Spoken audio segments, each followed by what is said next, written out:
everyone, welcome to the Quantum Bridge again. And it's my great pleasure to welcome Dr. Kia Pruitt back. Hello, Kia. Welcome back to the Hello. show.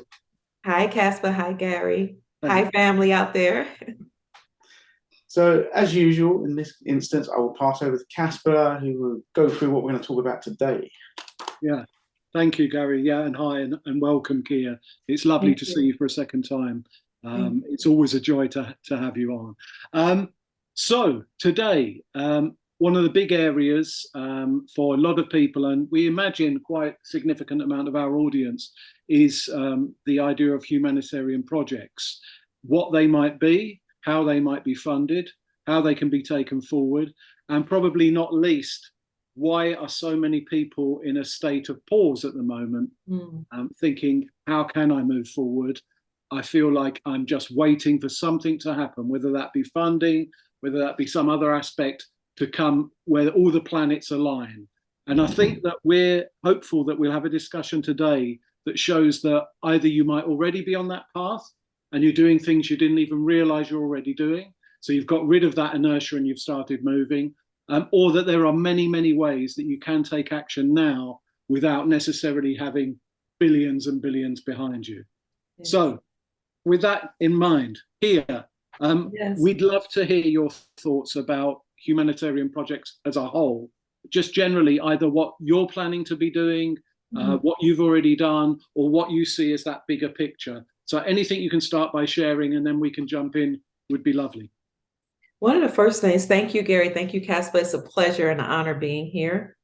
One of the first things I want to say is that if you're here listening to the show right now, that means that you're here for a reason. I believe that we've all of us here that are in this space as a soul family, we've been chosen to be good stewards of the money that's going to be ejected into the economy, or good stewards of the money that we'll receive if we get some type of, what am I trying to say, kickback, or say it again? The RV? Yes, the RV. Yes, some type of exchange, which a lot of us are doing currency exchanges. So we were chosen, I believe, to be a steward over this money and to do something for the good of humanity. So it's important not to wait, because we've already been tapped. We already feel some type of passion. And I believe that everybody has a humanitarian project within them, whether it be something that you're passionate about or something that has caused you concern. For example, in my family, Gary and Casper, we have fought drug addiction. Not my particular generation, but my father's generation, on my father's side.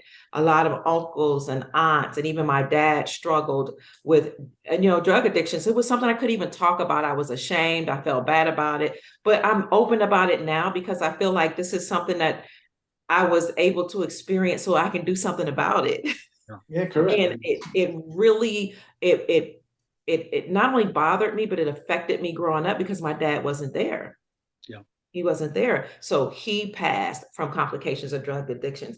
Aunts, uncles, I mean, that whole generation, friends of theirs, just heroin and different types of drugs. And while I was ashamed growing up, as I got older as an adult, I felt like the creator was telling me, you can do something about this issue that affected you and your family. You can help all the people who have suffered from these addictions. And now that's inspired me and given me a passion to, to look into drug addictions and try to develop humanitarian projects to help people who, sometimes they just fell on hard times, sometimes, and not to make an excuse, but sometimes they tried something and then they got hooked, on a drug. So I just want to let people know that there is something in you that has been put there for a reason, or even if it hasn't been put there for a reason, you can at least turn it over to be, I don't know, to work out for the benefit of others.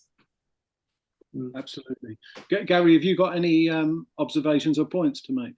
Well, I think one there is that maybe Kia's here her purpose is to break that cycle, maybe in her family line. Yeah. I think that's fair to say. As I watched your video recently with Susan Price, isn't it? Yes. Yeah. So, where she went through some ideas of how to former plan of a humanitarian project, which is a good video if anyone wants to go and watch it on Kia's channel. What's been the response to that? Is it positive, negative, sort of like confused? It's completely positive. Right. Because everybody has had some type of idea, but they didn't know how to flesh out those ideas or how to create a plan for how they would implement those ideas. Once they heard Gold Star Mother Susan Price's story, and once they found out that there was somebody out there who had actually created a humanitarian project or plans that, as a matter of fact, were approved by Dr. Ben Carson. And that was very important because Dr. Ben Carson was nominated, or I should say sworn in, as the 17th Secretary of the United States Department of Housing and Urban Development in 2017. So he and his staff went around to different churches, and people knew that they were coming. These people created humanitarian projects, talked about their ideas, put their plans together, and Gold Star Mother Susan Price was one of the ones whose projects were selected. So people from my audience who heard that became inspired and excited. And as a matter of fact, we did that show, was it Tuesday, I think? And already she's helped 70 people with their projects, with ideas. And we're going to come back on Friday and she's going to help with the details, kind of to polish their projects. So yes, overwhelmingly, we've gotten great responses. I was just going to say that when we began the Quantum Bridge, I suppose what we were trying to give was a platform to people to get their message out. And we weren't thinking much beyond having people that maybe haven't got the level of voice in the world that we'd like them to have, and giving them a way to have that. And of course, that's still exciting, and that's still what's driving us. And obviously, we're seeking larger audiences and so on all over the world. And we're gradually seeing that begin to happen. But what we hadn't probably realized is that by getting people together to come on the show, we were actually creating a network of often quite like-minded people, people with good hearts, people with a lot of spirit and a lot of energy who want to make positive change in the world. Yes. So all I would say about actually taking first steps and whatever, it's almost anything that you do that comes from your heart will probably end up aligning to some degree with the humanitarian projects that you either bring to the world or become part of.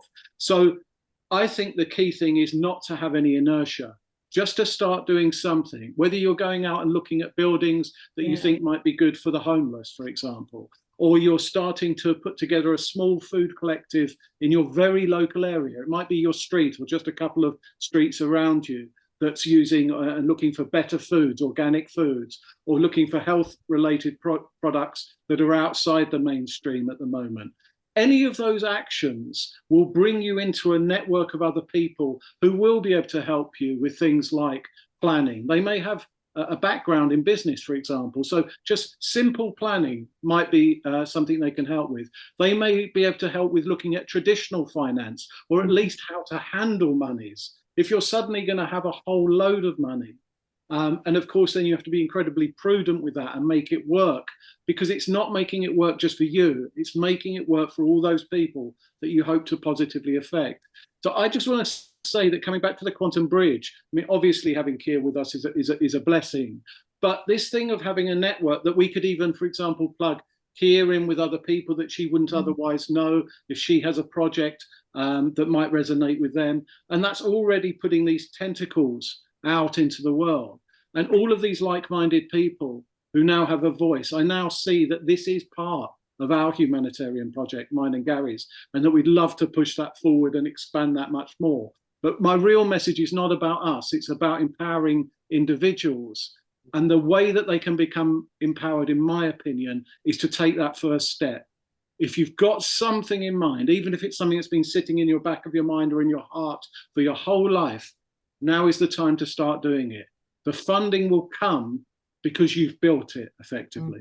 So that's really, I'd just like to say that was a very unexpected result of creating the Quantum Bridge, was this beautiful network of people who are actually coming on the show. And their ripples will, I believe, will ripple out across the world. Yeah, I feel, to me, it's getting into that the mindset that it's going to happen. You're going to get the funding, but what can you do whilst you're waiting? There's a lot you can do. You know, you can, if there's a project that you're interested in. I mean, it could be anything. I don't know. If it's like you want to clean up the oceans, I don't know. So you say, right, well, I don't have the money to do that, but you can say, well, if I did, how would I do that? What's the technology that's already available? Who's doing that? Are there people that need funding? So that when I'm in a position to, I've already done all that work to find, you know, that's how I look at it when I think, okay, I think this medical centres that I'd like to do. So when I'm out and about, I sort of look around and think, okay, that building, if you know that's up for sale, maybe that would be interesting. Right locations, what kind of, you know, I'm walking around, I think, what location would work well. So I'm already doing groundwork. And then I found out, I'm not sure if you're familiar here with Jason Shurker, and he's, part of his unified group, they started bringing in these new energy enhancement healing centres. Okay. There's over 200 now worldwide. I think we've got about 5 or 6 starting in the UK. So again, it's finding, you know, I want to be part of that I've researched so that I can do that as and when the opportunity arises. So I just think there's a lot of things people can do in that sense of groundwork now that doesn't require any money. It's just getting in that mindset.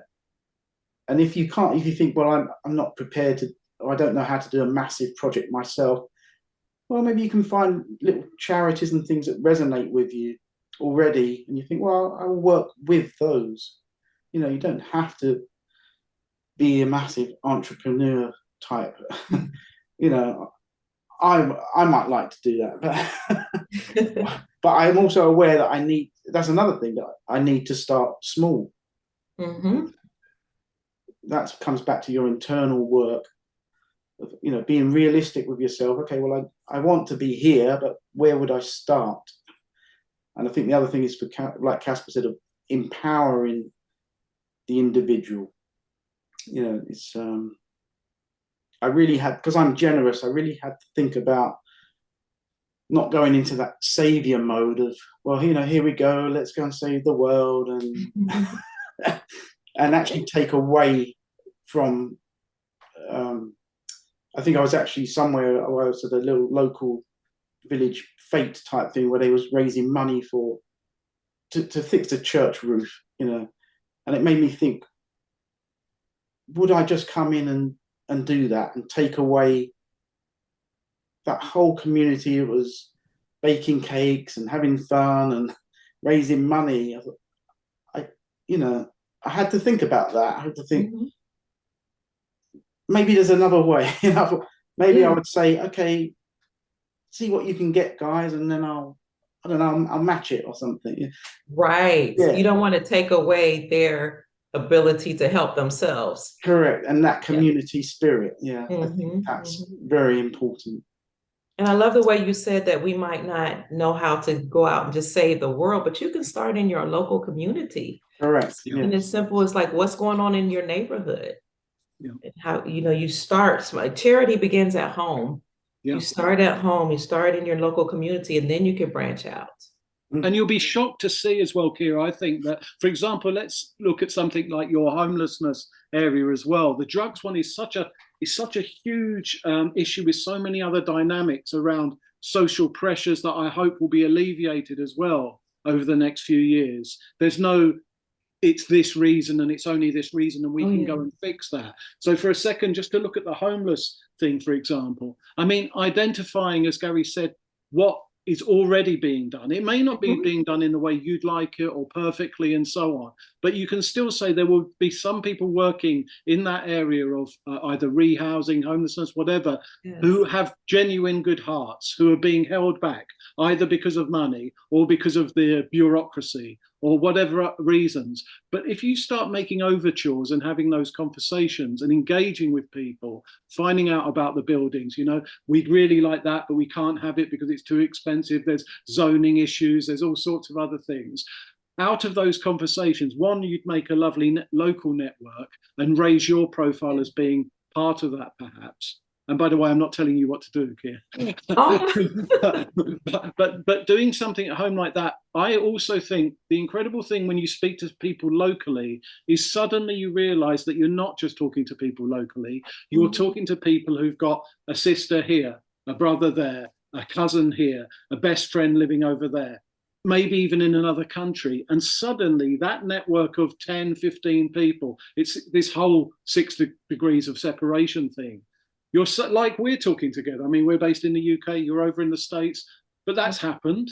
All of these things will happen by taking that first step. So I would just encourage anybody not to have that sense of, I've got all these plans, but I can't do anything until I've got this 100,000, million, billion, whatever it may be. Because actually you can get a head start on this now. And I think you're much more likely to receive the funding if you're open to it, because the greater consciousness knows that you are purely going to be a conduit for this energy.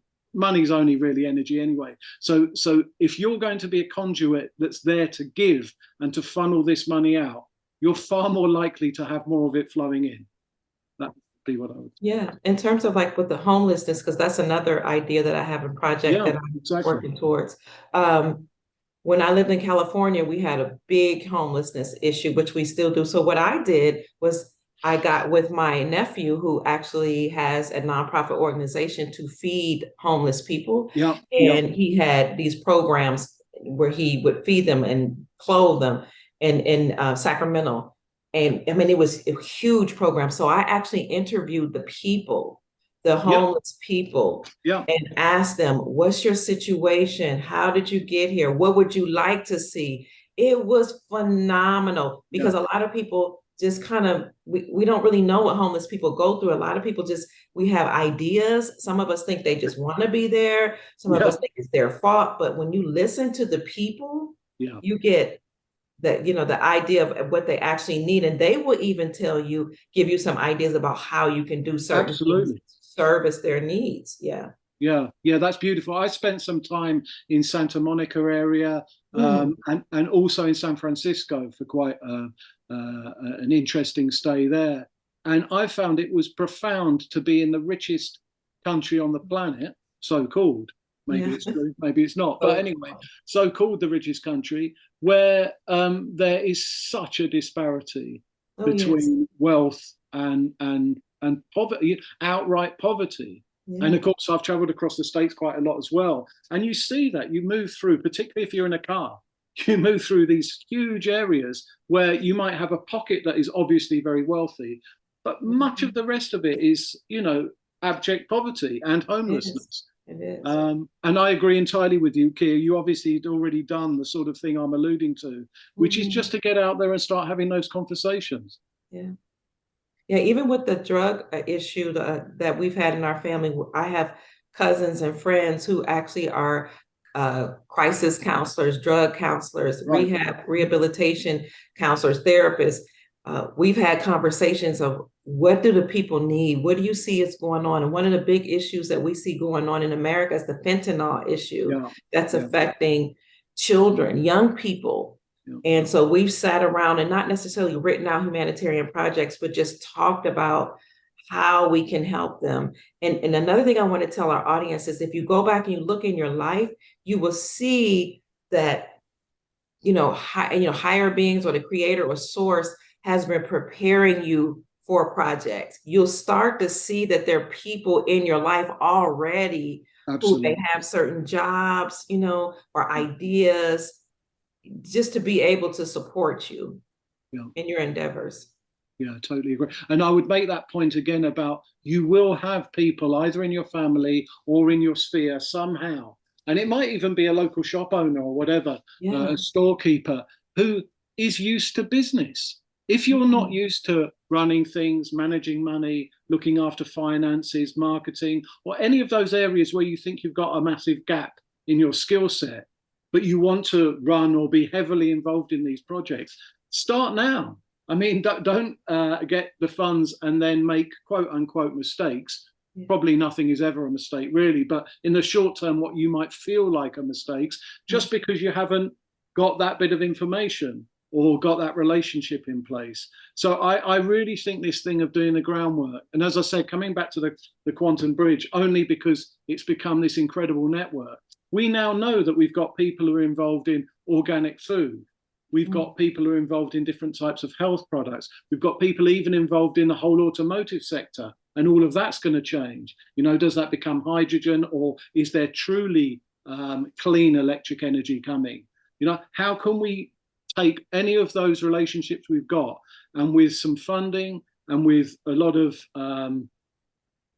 energy behind us, sort of creator energy behind us, how do we at that point take what already exists and just help twist it slightly to become something that it's probably always meant to be? Because I do think that most of these businesses that we see have been hamstrung either by sort of top-down bureaucracy or by the fact that people don't really have that much money. You know, this is about abundance. As far as I'm aware, this is about having so much wealth that you literally are able to do whatever your heart's desire is. And I think getting into that frame of mind is, one, it's a beautiful thing to do, but secondly, that releases the brakes. You stop worrying about all of these other aspects. Just go after what you truly believe in. I don't know if that resonates with you both, but for me, it's meant to be about clearing the decks completely. What would you do if you were able to make the change in the world that you really want to see? I think a bigger thing is like what both of you have said, really, and particularly what Kia said about it's already inside you. You know, if you can follow your heart, you know, sometimes people get too mixed up in details, or they'll worry like that. You know, how do I write the plan? I don't know. It's like, you know, don't. For me, that's kind of maybe the old world of because I always used to struggle. I think, oh, not another. You know, write up a business plan, or they'll be like in work. They'll be like, show us how you came to this, and I'm like, it comes from, I don't know, it comes from within. There's not a. I didn't look any data, or and I'll be like, I can't explain it all in the way you want it, you know. But I think I'm hopeful that we're changing into a new frequency where we can work a little bit more in that flow state of from the heart. I'm hopeful, and it will. I'm looking forward to that. So to me, I don't do so much of the data and filling in things, but that's my little niggle. And I would say one other thing, if you're waiting as well, the other thing you can always do, and it's probably the most important thing, is to work on yourself and take that time, because you'll be surprised what crops up. Because I would say I don't have. We did a show with a couple of other guys about the ego, and in that one, you know, I would say, well, I don't have much of an ego, but when I saw all these health centres cropping up, it started to rise up a little bit. I was like, well, I want to do those, you know, why? I want to be involved in that, you know. And then I sort of sat back and said, does it matter? Yeah. Maybe, you know, what matters is that they're there, and we're all actually, our collective consciousness is creating this new world already. So that's, you know, how I look at it. These things are already happening just by us changing our inside. Thank you for that self-disclosure, because that's very encouraging and inspiring that you would share that, because as you spoke, I thought to myself, I know there are some things that I need to work on. And so I want to take this time to work on myself so that I can be the best human being that I can be in order to help people. I want to make sure my heart is pure. So I appreciate you saying that. And another thing that I want to say, Gary and Casper, is that I was told this, like, I think in 2017, and it keeps being reiterated from one of my mentors who was a part of the farmers claims, which led to Nasara. He told us that there would be people put in place to help us flesh out the details of our humanitarian projects. Yeah, absolutely. So I'm really I want to alleviate, some people's worry, because that was a concern of mine too. I think that's a great point that you've both made about that. That, look, this with the energy behind and sort of uplifting us, that will be part of this manifestation of the funds. I feel that all of those gaps in our abilities and whatever, they are the last thing that we need to concern ourselves with. And actually, the worry about that stuff is, in a way, preventing some of those things happening. Because if you're not in a receptive state, it doesn't really matter. In fact, all the funds could already be there and out. Maybe on a certain timeline they are. Maybe on 100 other timelines, everybody's already done all the projects their hearts desire. But actually, the way that we can keep this from happening is by worrying too much about how it should happen. Absolutely. And I think what both of you are touching on about those aspects, that, for myself, I think it would have to be, unlike Gary, where he's talking about, which is absolutely true, that he's very good at giving things. I'd have to be very careful about, have I done the work on myself enough not to try and hold on to some of this? If I received a lot of stuff, would I find it difficult to see a balance that was amazing dwindling down? So, to both of your point, the work on ourselves is, and being honest with ourselves, is maybe the final step here. Yes, because I have a tendency to get frustrated and walk away. And I know that's something I need to work on, whether it's a discussion, an argument, a disagreement, a project. if I don't just think it's not going to work out, it just, or I don't want to be caught on the carpet, or this is just overwhelming, I might walk away. So this is something I have to work on right now, because I cannot walk away. The creators tapped me on the shoulder and said, this is going to be something that you're going to do. What'd you say? Absolutely. Yeah. I feel you've been called to this, to get over something like that. But again, actually, Kia, even that, there's two sides to what you just said there. Okay. There's the side that you're focusing on the moment, which I totally understand. It's beautiful that you're willing to be that open. But there's also, in business, there's this idea of pulling the trigger quickly. So if something isn't working, or you're hitting an obstacle for now, sometimes it is that actually there's a beautiful ability that you have as part of that to say, leave that, I'm doing this. Okay. Now, if that's just impatience, maybe it's a slightly different thing. Right. But actually, to be equipped with that ability and to recognize in yourself, this time it's not impatience, this time I just know that this isn't the correct route. And to make the decision to finish with that and move on to something else is a very positive aspect of what you've just said. So even those things that we treat as negative, actually none of it is negative, it's just learning. Thank you to both of you, being businessmen and being just specialties in your areas, helping me as a human being. So I appreciate it. Thank you.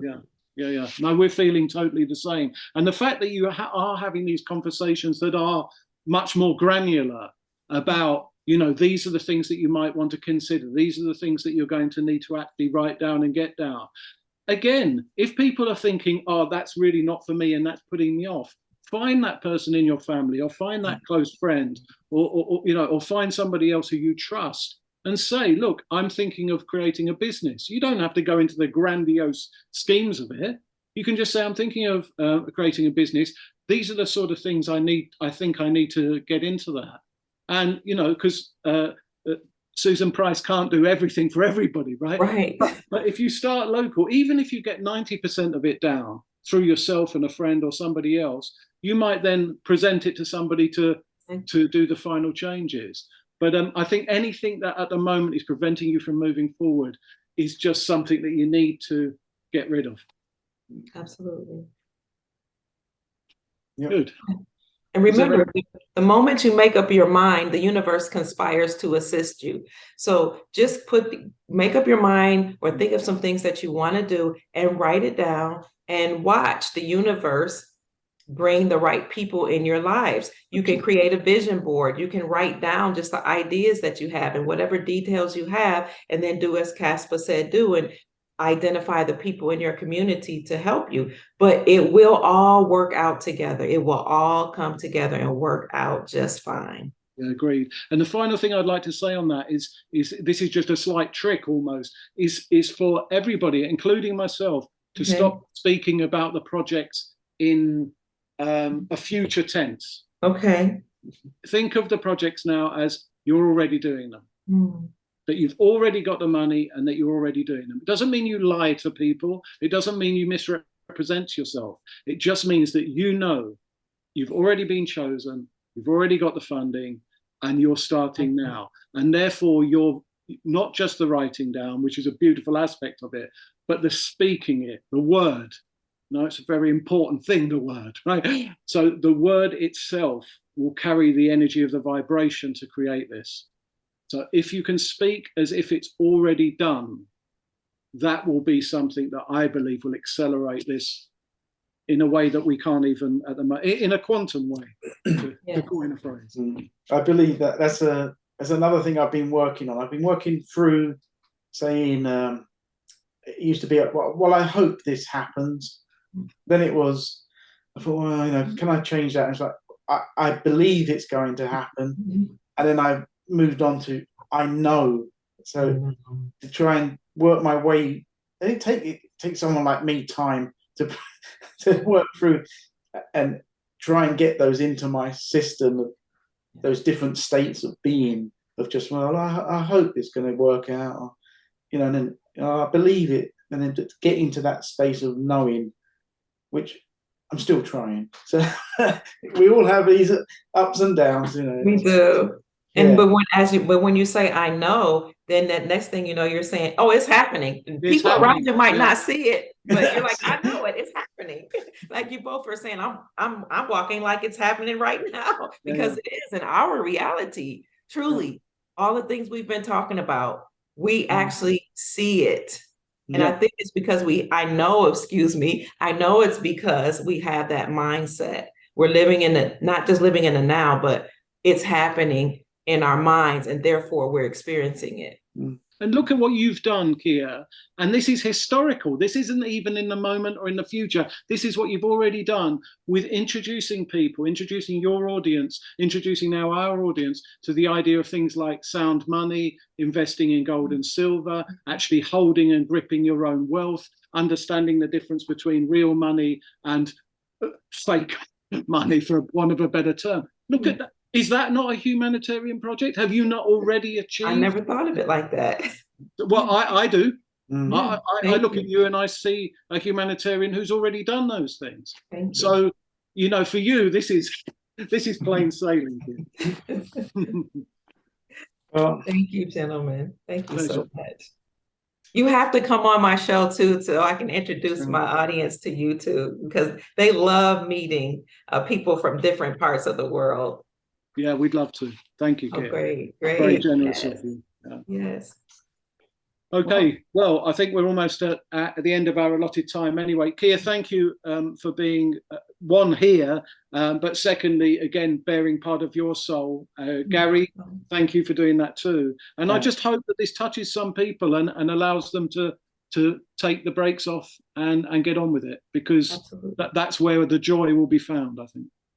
Absolutely. So until it's been a pleasure. It's been an absolute pleasure, Kia. Yeah, the pleasure's all mine. We're almost there, family. We're there. We're experiencing it, but you're about to see it. Take care. I will see you again soon, hopefully. Yeah, lovely to see you, Kia. Take care. Thank you.